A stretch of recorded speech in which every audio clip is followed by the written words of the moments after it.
femme d'ombre, femme de lumière. Bonjour à vous qui nous écoutez, Florian Dai vous amène aujourd'hui à la rencontre de Sophia Liu, Liu Bojun.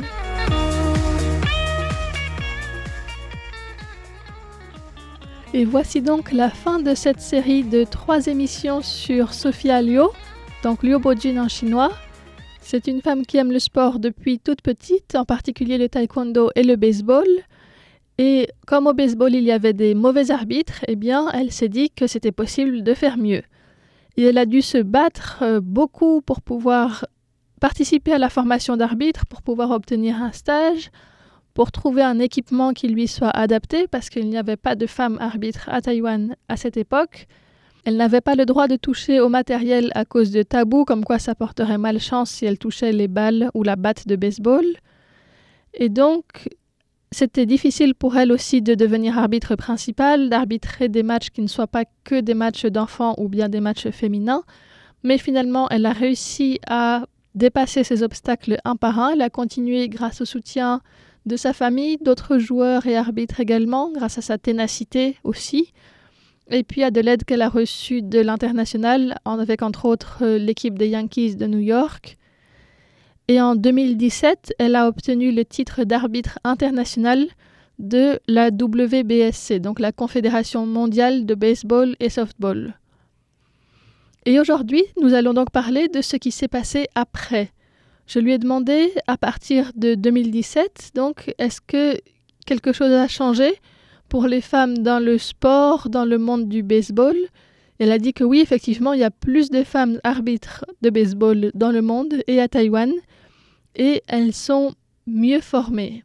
Et puis elle a vu que s'il y avait ce changement, c'est aussi en partie grâce à sa présence à elle. Au départ, j'étais arbitre de baseball juste parce que cela me plaisait. Mais en fait, je me suis rendu compte qu'en étant là, je pouvais aussi aider d'autres femmes. C'est la motivation principale pour moi, pour continuer à arbitrer des matchs de baseball.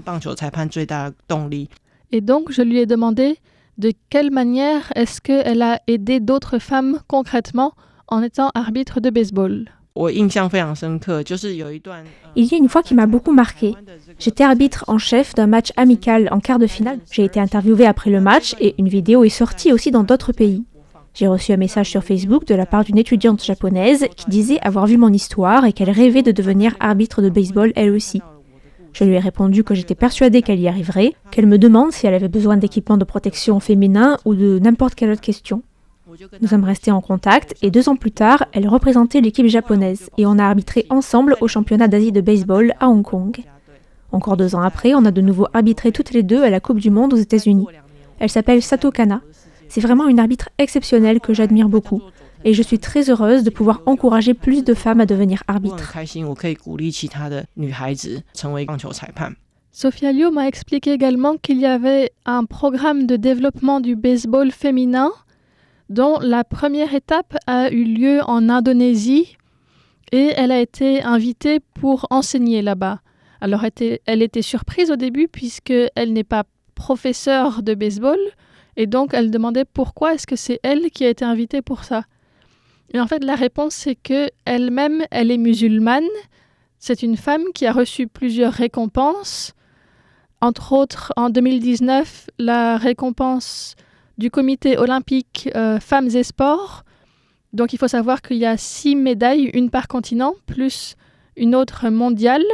Et Sophia Liu a obtenu la médaille mondiale en reconnaissance de tout ce qu'elle a fait pour promouvoir le sport auprès des femmes. Et donc, par rapport à ce projet de développement du baseball féminin en Indonésie, eh bien, il trouvait que c'était très important que les jeunes filles là-bas sachent qu'une femme musulmane médaillée avec une expérience internationale, ça existe. J'essaie de leur expliquer qu'avec l'islam, tout le monde pense que les femmes ne peuvent pas faire ceci ou cela, qu'il faut se marier tôt et avoir des enfants. Mais ça, ce sont les humains qui le disent. Alors que dans le Coran, on est encouragé à apprendre, à s'améliorer. Donc je leur dis que bien sûr, que de se marier et avoir des enfants, c'est une possibilité, mais que l'on peut aussi réfléchir à son avenir. Moi, j'ai choisi de poursuivre mes études et de voyager dans le monde grâce au baseball. J'aime vraiment la vie que je mène. Je leur ai demandé de poursuivre leurs études et de continuer à jouer au baseball. Et avec ces jeunes filles d'Indonésie, on s'est donné rendez-vous dans 5 ans au championnat d'Asie, dans 10 ans aux mondiaux. Je pense qu'elles ont été touchées. On a gardé contact par Instagram et je vois leurs photos. Elles me disent qu'elles font de leur mieux pour y arriver. C'est pour ça que je veux continuer. Elle arrive donc à avoir un impact réel à travers le sport sur la vie de ces jeunes filles indonésiennes. C'est vraiment une manière d'ouvrir des possibilités. Alors Sophia Liu elle-même ne porte pas le hijab, mais à Taïwan, il faut savoir qu'il y a beaucoup de femmes qui le portent puisqu'il y a une immigration importante en provenance de pays musulmans comme l'Indonésie et beaucoup de femmes qui viennent en tant qu'aide à domicile ou femmes de ménage.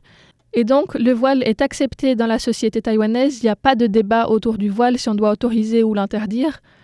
Des personnes le portent, c'est tout à fait normal et ça ne pose aucun problème. Et c'est pas du tout la même chose qu'en France, où il y a des lois qui interdisent le port de certains vêtements, dont le hijab, dans des lieux publics, dans les universités, dans les écoles, dans le football professionnel également. Il y a par exemple le collectif des hijabeuses qui militent pour que les jeunes femmes puissent faire du foot en portant les vêtements qu'elles veulent. Et en 2022, il y a eu également une proposition de loi qui aurait interdit tous les signes religieux. Donc il y a eu beaucoup de débats autour du voile, alors que personne n'a évoqué le fait que, par exemple, Messi ou Neymar fassent des signes de croix à chaque fois qu'ils marquent un goal. Donc c'est vraiment les femmes musulmanes qui sont visées par ces lois. Cette proposition de loi n'est pas passée, heureusement d'ailleurs pour les jeunes femmes voilées qui veulent faire du sport, ou même pour toutes les femmes voilées, pas que les jeunes. Il n'y a pas d'âge pour faire du sport non plus. Et donc je lui ai un peu partagé cette situation et je lui ai demandé ce qu'elle dirait aux femmes qui sont musulmanes ou non, voilées ou non en France. Qu'est-ce qu'elle leur dirait ? Et donc pour elle, en fait, le sport, c'est un moyen de progresser. Pour elle, ça l'a forcée à étudier plus longtemps. Elle avait besoin d'avoir des bons résultats à l'école pour pouvoir continuer le sport. Et donc, c'est vraiment quelque chose qui apporte de la motivation, un but, mais aussi une meilleure santé, puisqu'on fait très attention à son corps. Ça apporte aussi des opportunités de voyage, dans son cas. Et Sophia Liu explique qu'en fait, on a tous nos bagages personnels, disons, que ce soit la religion, la famille, des traditions, des choses qui nous sont arrivées, de notre histoire personnelle. Et le sport et l'éducation peuvent être une force qui permet de réduire l'impact négatif de cet environnement ou de cette histoire qui peut parfois nous peser et nous empêcher de réaliser tout notre potentiel. Donc, c'est vraiment une manière d'avoir une meilleure capacité de faire des choix de vie. Ça apporte plus de force, à la fois physique et mentale, et une meilleure connaissance. Donc, pour elle, le sport, c'est vraiment un moyen d'émancipation pour tout le monde, sans exception. Lorsqu'on parle d'équité sur les questions de genre, on imagine les pays musulmans comme les pires. Alors, je me suis dit qu'on allait prendre l'Arabie Saoudite. Je me suis adressée au bureau de représentation de Taïwan en Arabie Saoudite. Et je leur ai proposé de coopérer pour monter un programme sportif à destination des jeunes filles là-bas. Ils ont accepté. Forcément, si l'on voit l'islam comme quelque chose de mauvais, si on l'associe aux terroristes avant tout, on ne peut pas avancer. Mais si on approche les pays musulmans par le biais du sport, alors beaucoup de choses deviennent possibles. Maintenant, il y a une ligue féminine de baseball en Arabie Saoudite. Les filles peuvent y jouer. Et donc, c'est aussi pour ça qu'il est très important, selon elle, qu'il y ait des politiques publiques qui soient à la fois locales, régionales, nationales et internationales pour promouvoir l'équité dans le sport à tous les niveaux. Et elle parle en particulier du cas des Jeux Olympiques qui auront donc lieu en France l'année prochaine. Au prochain JO en France, il faudrait aussi faire quelque chose pour les femmes. Il y a la politique de 50-50 pour les athlètes. Mais les JO, c'est bien plus que ça. Il y a l'organisation, les techniciens, les médias, les journalistes.